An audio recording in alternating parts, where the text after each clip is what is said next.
Adão, o primeiro homem que andou no jardim de Deus, é um querubim ungido, pelo menos é o que conta o profeta Ezequiel numa de suas profecias contra Tiro. Muitos acreditam que o querubim citado pelo profeta é a antiga serpente, que se chama por Diabo e Satanás. O mistério dessa profecia nos conta que esse querubim ungido só pode ser o nosso pai Adão. Por quê? Porque no princípio da criação, Adão era conhecido como o selo da medida, cheio de sabedoria e perfeito em formosura. A expressão selo da medida significa que Adão era um modelo de perfeição desde o dia da sua criação. E esse modelo de perfeição é porque Adão foi criado à imagem de Deus, ou seja, ele era perfeito, mas não era Deus. Essa citação profética também conta que Adão foi colocado no Éden, no jardim de Deus, coberto de pedras preciosas de todas as espécies. E essas pedras preciosas cobriam o corpo de Adão desde o dia da sua criação.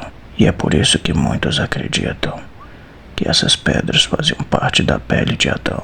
Isso porque Adão foi feito do pó da terra, e no pó da terra que ele foi feito tem todo tipo de pedra preciosa. E quando a profecia conta que Adão era um querubim ungido para cobrir, significa que Deus fez do Adão um querubim protetor de asas abertas.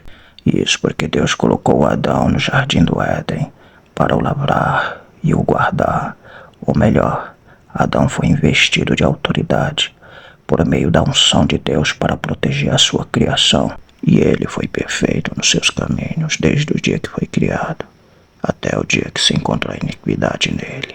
E foi por isso que Deus o expulsou do seu Monte Santo, onde fica o jardim do Éden. E quando isso aconteceu, Deus fez o querubim protetor perecer no meio das pedras de fogo.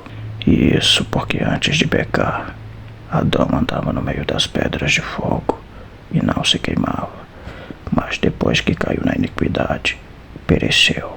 A Bíblia conta que Adão e Eva quiseram ser como Deus, e para isso comeram da árvore do conhecimento do bem e do mal. E para que eles não comessem da árvore da vida e vivessem para sempre, Deus os expulsou do paraíso e pôs querubins para guardar o caminho da árvore da vida com uma espada flamejante.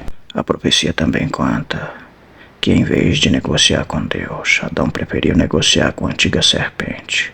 Então, de tanto negociar com a serpente, Adão se encheu de violência e pecado. E foi assim que a antiga serpente lhe cobrou um preço muito alto pelos frutos da árvore do conhecimento do bem e do mal. Essa árvore também é conhecida como a árvore da morte, porque aquele que come dela certamente morrerá em pecado. Mas quem come dos frutos da árvore da vida viverá para sempre com Deus. Muitos podem até dizer que o querubim citado nessa profecia não é Adão, mas a antiga serpente. Só que isso não faz sentido, sabe por quê? Porque essa profecia está comparando dois reinos e a queda dos seus ungidos. Se você não sabe, na antiguidade, quando alguém era ungido, ele se tornava um representante de Deus na terra. E nessa época, escolher um rei era mais do que escolher um governante. Era escolher um representante de Deus na terra. Então, o reino de Tiro tinha o seu ungido, que era o seu rei. Mas a serpente nunca foi ungida para governar o jardim de Deus. Na verdade, quem governava o jardim de Deus era Adão. Então, o que o profeta quer nos contar de fato nessa profecia é que o rei de Tiro cometeu os mesmos pecados de Adão. E é por isso que o seu reino será destruído.